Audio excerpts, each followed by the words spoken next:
अगर आप माँ नहीं बन पा रही हैं, आपके यूट्रस में सूजन है, पता कैसे चलेगा? पेडू में दर्द रहेगा, पेल्विक एरिया में पेन रहेगा, हैवी मेंसेस हो सकते हैं, मेंसेस एब्सेंट हो सकते हैं, कॉन्टैक्ट में दर्द रह सकता है। ऐसे बहुत सारे सिम्टम हैं और आज मैं लेकर आई हूँ आप लोगों के लिए एक स्पेशल रेमेडी।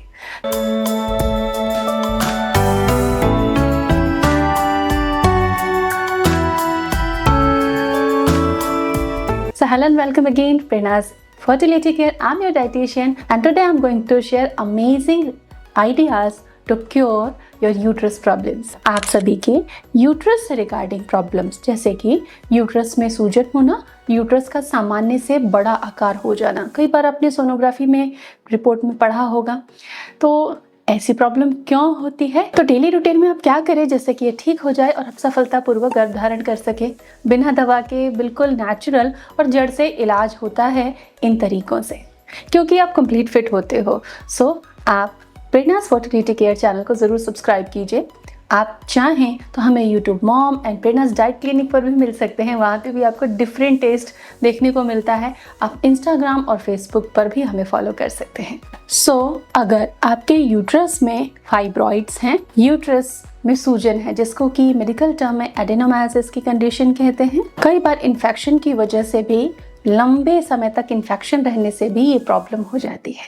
तो एडेनोमायोसिस एंड फाइब्रॉइड इश्यूज को कैसे ठीक करें? इसमें होता क्या, आपके यूट्रस को क्या हो जाता है? तो एस्ट्रोजन एंड प्रोजेस्टेरोन आपके यूट्रस की आंतरिक परत को तैयार करते हैं, जिससे कि गर्भ ठहरता है तो वो परत उसको पोषण देती है और उसको धारण करती है।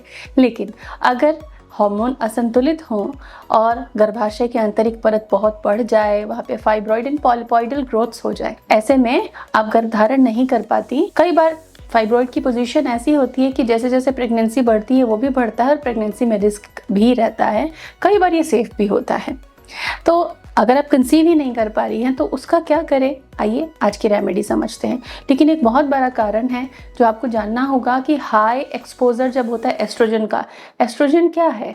एस्ट्रोजन हमें कैसे मिलता है बाहर से? देखिए, आप कॉस्मेटिक यूज़ करते हो, फल सब्जी खाते हो जिनमें कई सारे केमिकल्स लगे हैं कीड़ों से बचाने के लिए, उगाने के लिए। जिस पानी से सींचा गया है उसमें केमिकल्स हैं। आप घर में डिस्पोजल यूज़ कर रहे हो, नॉन स्टिक यूज़ कर रहे हो, बहुत सारे बाहर के फूड यूज़ कर रहे हो, सॉसेस, केचप, ऐसा फूड जो बाहर से प्रोसेस हो के आता है आप उसको खाते हो, उसमें प्रिजर्वेटिव्स एंड केमिकल्स हैं।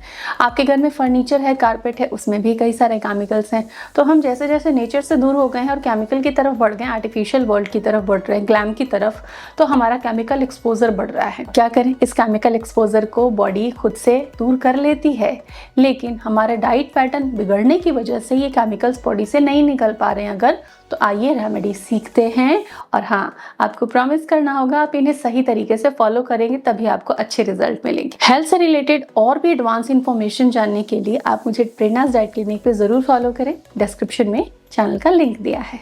अगर आपको ये सारी प्रॉब्लम्स हैं यूट्रस रिगार्डिंग, आप ठीक नहीं हो रहे हो, कॉन्स्टिपेशन भी कई पेशेंट्स में देखा गया है, तो ऐसे में आपको बहुत कमजोरी होती है, आपका मूड जो होता है स्टेबल नहीं हो पाता है, आपका स्टेमिना, आपका एनर्जी लेवल सब गिर जाता है।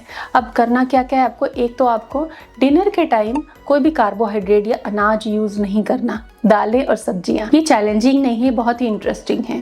इससे आप बहुत डिलीशियस रेसिपीज बना सकते हो। तो ज़्यादातर आप प्रोटीन, प्लांट प्रोटीन बेस्ड अपना डिनर रखिए।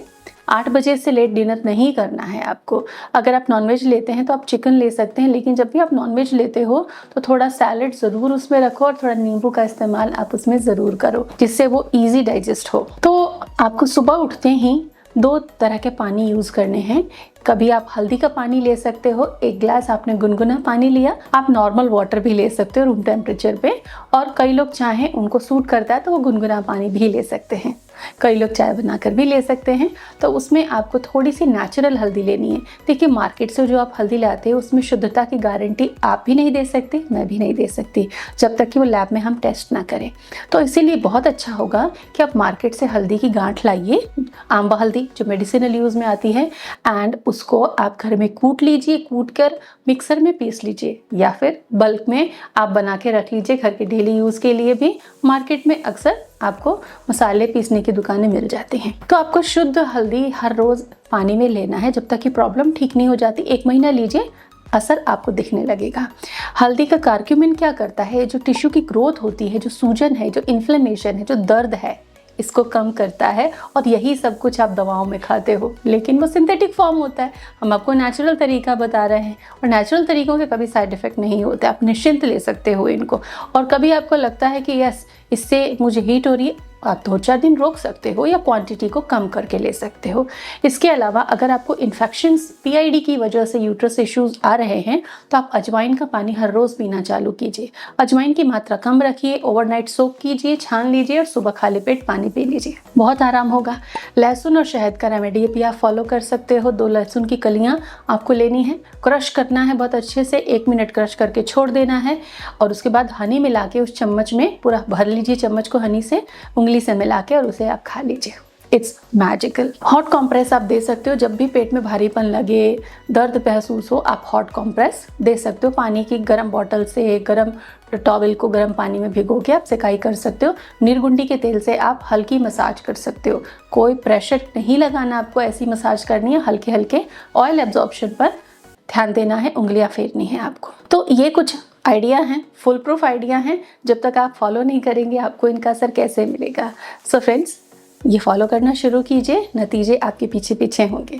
Thanks for watching, stay tuned with us.